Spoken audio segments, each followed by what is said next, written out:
Okay, so you guys have been looking at gravitational acceleration, but then we also looked at a different way to look at potential energy. So we're going to look at a situation to show you how that works.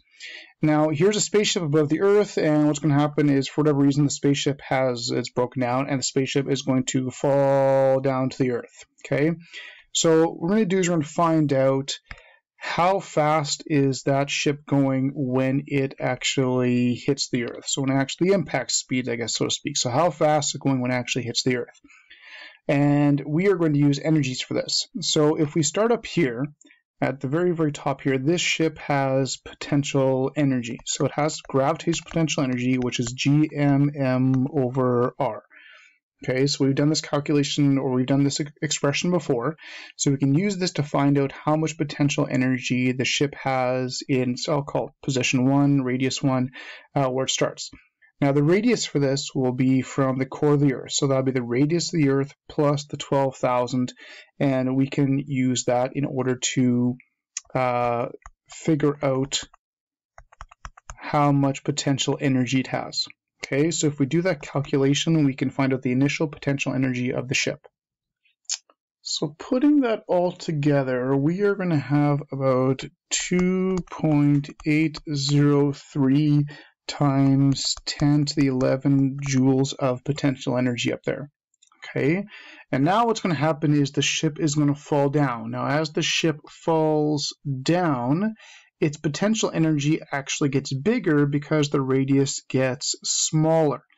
So we are going to find out the potential energy down here. So let's find our second potential energy, which is gmm over r, and this time it'll just be the radius of the Earth because it's just sitting on the surface of the planet.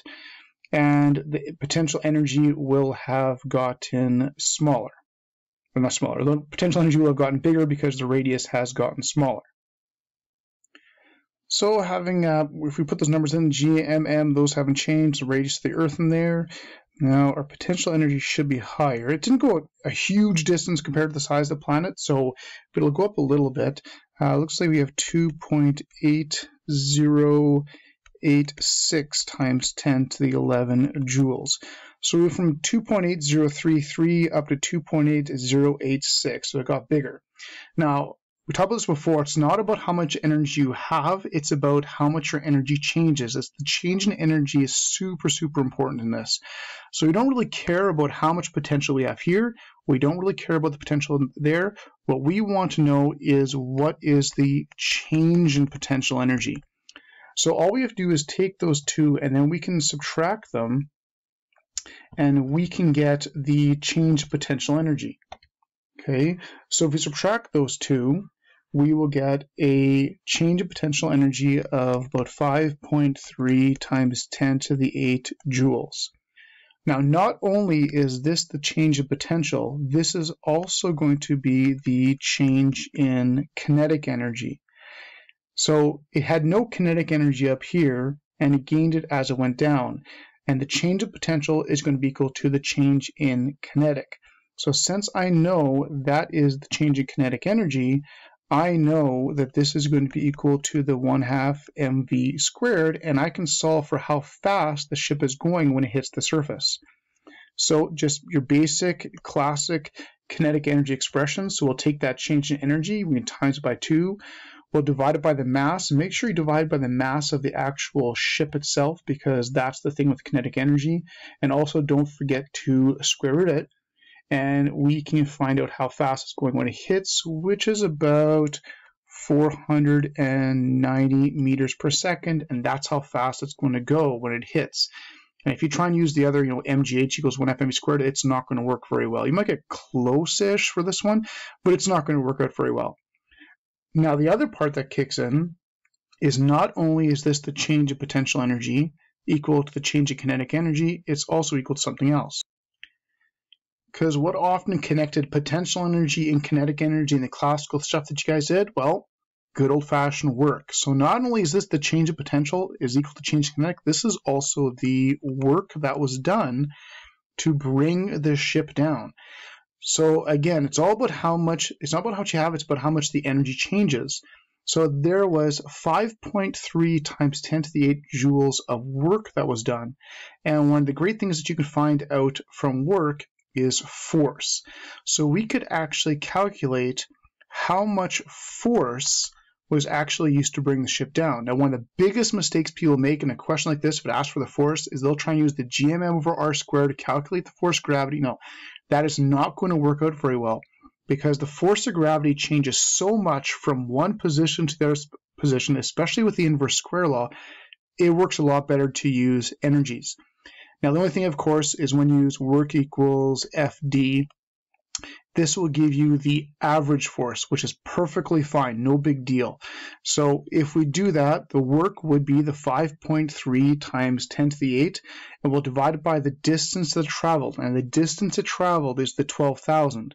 So if we take that 5.3 to the power of 8, which is the change in energy, the work done, all that kind of stuff, and we divide that by the 12,000, we will get a force of approximately 4.4 times 10 to the 4 newtons. And again, this is the average force that was used from up here down here. And if you try and do the GMM over R squared here and here, you won't. It's not going to work. It's just, it can be done, but it's disgusting. It's a lot easier to do it this way. And some people that do, well, it's the average force. Well, just find the force here and double it. No, it doesn't work that way, because since it changes with an inverse square law, it doesn't just double or get half as big or anything. It doesn't quite work. It's a lot easier just to calculate it like this. It just works an awful lot better. So this is where the energies really kick in for things falling or going up or down from a planet or something like that. Now, this is where an important distinction kicks in between this as well as the other stuff you guys were doing with forces and FC. One of the biggest clues for what type of strategy to do is look at the radius. Almost spelled it wrong. The good old radius. The one thing about this energy thing is when the energies, this thing is going up and down, the radius is changing. When you guys were using forces and FC, it was an orbit, and that's where you use your forces of gravity and that type of stuff. So if it is a constant radius, like an orbit, almost guaranteed you want to be calculating forces, like GMM over R squared, mv squared over r. If it's a constant radius, almost guaranteed you're just going to calculate forces. If the radius changes, almost guaranteed you want to be using good old-fashioned energies, potential energies, kinetic energies, that type of stuff. So constant radius is probably GM over r squared equals mv squared over r, orbit type stuff. But if that radius is changing, even if it asks you for force, don't get suckered into using mv squared over r or GMM over r squared. If the radius is changing and asks for force, almost guaranteed you need to be using energy for that. It's a lot easier, it's a lot more efficient, it just works so much better. Okay, so let's look at another question, another situation, and get some more practice with this. Okay, so let's try this. Here we have a 180 kilogram astronaut with a little jetpack on, and he's 160 kilometers away from the surface of the moon, and he's at rest. And he's got like a little magic like jetpack that's going to give him like this little instant speed boost of 840 meters per second, which is only going to last for an instant in time. And we're not going to worry about the acceleration killing him or anything like that. So just nice little idealized situation. And what we're going to do is we are going to find out how far he actually goes. So how far will he actually be able to go before the moon's gravity actually stops him and maybe tries to pull him back? So maybe we'll also try and find the force to actually slow and stop him. We'll see how much force is actually used as well. All right, so since the radius is changing, this is about energies. Even though up there asks for force, we're going to use energies for this and sort of piece things together. Now let's just start by finding some energies. So over here, he has potential energy. So I'm going to find the potential energy of my astronaut at the beginning. So if I calculate his potential energy, that's GMM over R, and the radius would be the radius of the moon plus the 160 kilometers, so 160,000 meters, and that will be his initial potential energy. I got to calculate his first potential energy that he starts with. Okay, so I put those in there. I'm going to get about 4.644 times 10 to the 8 joules. So that's how much potential energy he has at the beginning. All right, now he takes off with 840. Well, I've got a V. If I've got his V, I can find the kinetic energy from that. So the kinetic energy that he takes off with, 1/2 mv squared. And I do the 1/2, got his mass. I'll take the V and I'll square it. Don't forget to square the 840. I can calculate, we're looking around 6.33 times 10 to the 7 joules of kinetic energy. Okay, so I know he starts off with this much potential energy and this much kinetic energy, and as he goes further away, his kinetic energy is going to go down because he's going slower, and his potential energy is also going to go down because he's going farther away. I know the two changes are going to be equal. I know the change in kinetic and the change in potential are going to be equal to each other. So if he's going to go further away, his potential energy is going to get smaller by the same amount as kinetic energy does.